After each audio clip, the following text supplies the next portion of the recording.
Faites là. À la Sûreté du Québec, ce genre de plainte est tout sauf habituel. On ne sait pas sur quoi ça débouchera. Hydro-Québec, de son côté, affirme que les détectives ne sont toujours pas venus frapper à sa porte. Pendant ce temps, la grande réfection du camp flamand achève. La majorité des dortoirs ont été refaits de fond en comble. Pour les protestataires, c'est insuffisant. Il reste de la moisissure dans les toitures. La FTQ Construction, elle, semble au contraire plutôt satisfaite. On me dit que c'est très bien fait, qu'il y a des beaux changements. Les protestataires n'entendent vraiment pas désarmer. Ils parlent maintenant de monter jusqu'au Parlement de Québec. Il n'y a rien aujourd'hui dans nos cartons là, qui indique d'autres développements, mais on continue de regarder toutes les possibilités. Il n'est pas question, comme certains l'avaient évoqué, de faire d'une pierre trois coups en profitant de l'organisation logistique de Rapide Décœur et Chute-à-L'Art pour lancer une autre centrale. Écoutez, moi, je ne suis pas déçue du tout. On venait écouter M. Vandal. Il n'était pas question de faire une nouvelle annonce. Reste que Rapide Décœur et Chute-à-L'Art sont très payants pour la région. Les 120 millions projetés en retombées locales sont déjà presque atteints. Là-bas, avec la fin de la restauration des campements insalubres, les chantiers ont redémarré. Quant à l'enquête en cours de la SQ sur la contamination de quelques travailleurs, ça ne semble pas empêcher de dormir le président d'Hydro. Écoutez, on va laisser les autorités compétentes faire leur travail, on va collaborer, puis on verra les conclusions là, quand il y en aura. Hydro a tout de même appris de l'expérience du camp flamand, au point de soumettre aussi les campements d'un ou deux autres gros chantiers ailleurs au Québec à une cure de rafraîchissement. Louis Cloutier, TVA Latuc. Ils disent avoir vécu. Selon la CSST et la Société d'État, les moisissures à l'intérieur des camps n'étaient pas suffisantes pour nuire à leur santé. Je vous rappelle que les travailleurs ont aussi porté plainte à la Sûreté du Québec pour négligence criminelle. L'enquête est toujours en cours. Les médicaments que j'ai pris depuis le 2 août, là. Puis, je n'arrête pas d'en prendre, des champignons partout sur le corps, puis ça m'a pas partout mon affaire. Là. Vous vous retrouvez avec quel diagnostic exactement? Mycotoxicose.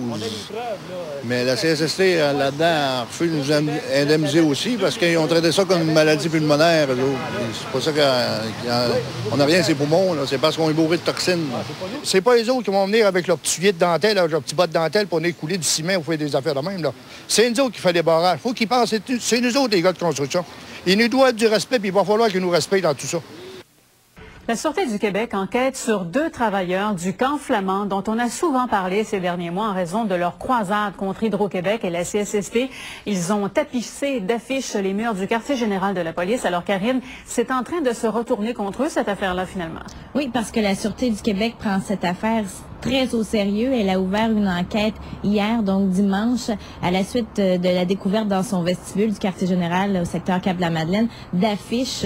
Donc, vous voulez voir ces affiches qui traitent de l'histoire des ex-travailleurs du camp flamand. Un de ces travailleurs, Stéphane Houle, ne se cache pas que lui et un de ses collègues sont allés apposer ces affiches hier à la Sûreté du Québec, à la CSST, chez Hydro-Québec aussi, au bureau du député de Saint-Maurice, Claude Pinard, au bureau de la ministre responsable de la Mauricie, Julie Boulay. Tout ça pour les sensibiliser à leur cause. Ils disent avoir des problèmes de santé en raison de l'insalubrité des dortoirs du camp flamand au nord de la Tuque. Ils souhaitent donc être entendus et espèrent avoir des réponses rapidement de la part de ces diverses organisations. Ils ont déjà porté plainte auprès de la Sûreté du Québec parce que selon M. Houle, Hydro-Québec a été négligente dans cette affaire. Il dit que la Société d'État savait que les dortoirs étaient remplis de moisissures et n'a rien faire. Vous pouvez voir, il a rencontré le ministre Couillard, le ministre de la Santé, la semaine dernière et on lui a demandé s'il pensait aller trop loin là, en ayant affiché ses affiches à la Sûreté du Québec notamment. Voici sa réponse. Moi, je trouve pas que je vais trop loin. On vit dans un système démocratique, supposément. Je pense que d'aller prendre une chose comme ça, puis de la mettre dans une vitre, puis on l'a pas collé, puis que c'est dur, on l'a juste tapé, comme quoi pour dire, regarde, on est encore là, on va checker ça, puis on va vous talonner, parce qu'on a raison, puis vous allez mettre vos culottes, puis l'enquête là-dedans piétine. Nous autres, on trouve que ça va pas assez vite, puis on les appelle pour demander ce qu'ils sont rendus, puis ben là, ils ont tout le temps, ils n'ont jamais rien à nous dire en tant que tel, donc on trouve que ça avance pas vraiment. Alors, M. Houle nous a confié que la Sûreté du Québec a